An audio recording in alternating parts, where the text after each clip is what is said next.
perché vedo che i tempi stringono e quindi penso che sia interessante vedere come si può insegnare fisica anche utilizzando la lingua friulana.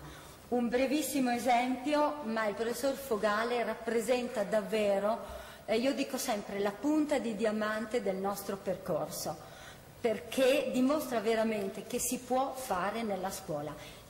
Tutti i soggetti istituzionali e i rappresentanti politici in primo luogo devono sostenere questo sforzo e questa sfida. Concordiamo con lei. Grazie. Resto qua. Matteo. Bene, allora cercherò di essere telegrafico perché i tempi sono veramente... 7 minuti. Esattamente. Allora, io avevo preparato questa prima parte, dunque io insegno matematica e fisica al liceo Magrini di Gemona e avevo preparato una prima parte sulle motivazioni che ci possono essere per un'attività CLIL, ma l'assalto, anche perché probabilmente... era interessante, forse questo potrebbe essere interessante, nel senso che anch'io ho notato questo discorso, cioè subito la prima osservazione che ti fanno gli studenti e anche i genitori è ma noi preferiremmo imparare l'inglese. Questa cosa secondo me, io non sono un esperto naturalmente di questo campo, però dimostra che c'è una visione utilitaristica delle lingue. E quindi una prima parte di lavoro, le prime 2 ore del lavoro sono fatte per informare e per motivare gli studenti, è una cosa importantissima fare questo perché altrimenti è impossibile lavorare e bisogna riuscire a capire perché facciamo un percorso utilizzando la lingua friulana o eventualmente un'altra lingua di minoranza.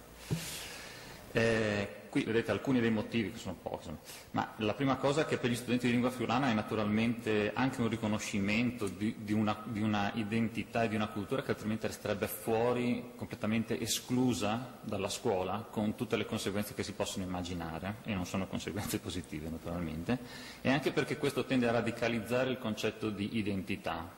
Quando la mia identità viene riconosciuta dall'istituzione scolastica, io sono più aperto anche alle altre identità. Per gli studenti non di lingua friulana, invece, direi che la principale motivazione è quella di che la lingua di minoranza è un fortissimo mezzo di integrazione sociale. E io lo dico da figlio di emigranti, perché mio padre non era friulano, e devo dire che è vero, e anche l'esperienza che ho avuto l'anno scolastico scorso con alcuni studenti che non erano friulani, diciamo di nascita, supporta questa idea. Poi ci sono anche altre idee, insomma, come la ricchezza linguistica e appunto superare questa visione utilitaristica delle lingue, che è molto negativa a mio modo di vedere. Ok, entriamo invece nel dettaglio. Questa è l'esperienza dell'anno scorso, ne ho fatto un'altra quest'anno che è ancora in corso di realizzazione. Questa esperienza era molto limitata, se voi parlavate di 24 ore noi ne abbiamo fatte 8 ore, più una per la verifica finale. E abbiamo cominciato con un questionario sulla situazione linguistica della classe, che è molto importante per sapere come si può lavorare, altrimenti è impossibile preparare i materiali, queste cose qui. Adesso io non sono sicurissimo che questo link funzioni. Funziona, siamo contenti di saperlo. Questo è soltanto così brevissimamente il questionario dove veniva chiesto agli studenti di fare una autovalutazione dei loro livelli di comprensione e di produzione orale e scritta. Naturalmente scritto pochissimo, questo va subito detto. I risultati del questionario anche qui telegraficamente, giusto per avere un'idea della classe come era strutturata. Vedete che questa è la comprensione orale, ad esempio, erano 13 studenti, vedete che ne abbiamo 2 che dichiarano un livello A2, che è un livello bassino diciamo, 4 con livello B e 7 di livello C. Quando si va nella produzione orale la situazione peggiora perché abbiamo 4 di livello C2 e gli altri sono o di livello B o di livello A. Poi bisogna sempre tenere conto che questa è la loro percezione della conoscenza, alle volte non è così.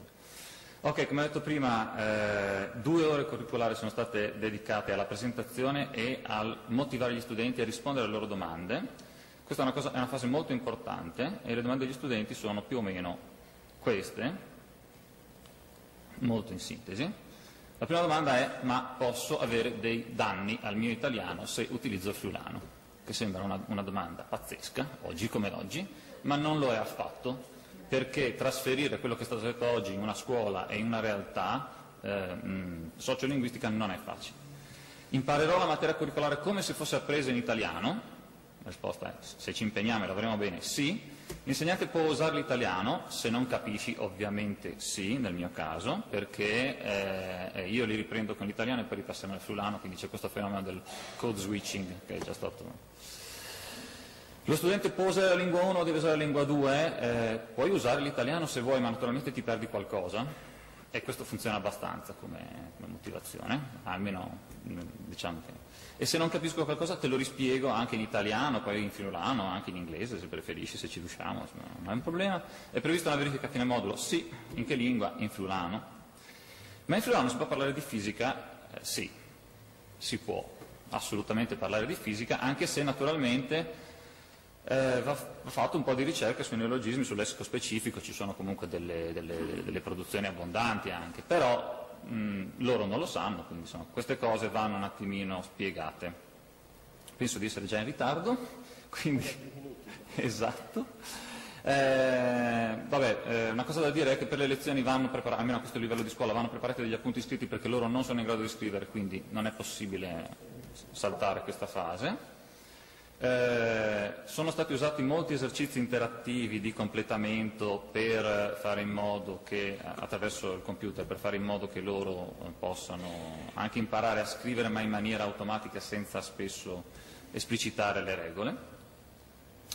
È stata fatta una visita osservativa del team di monitoraggio e una verifica finale. Ho praticamente finito perché devo dire solo due cose. La prima è che la verifica finale è fatta più o meno così, cioè a risposta multipla, perché loro non sanno scrivere e non si può pensare che in un percorso del genere imparino a scrivere velocemente, ma anche con un completamento delle frasi scegliendo da una serie di parole già preparate.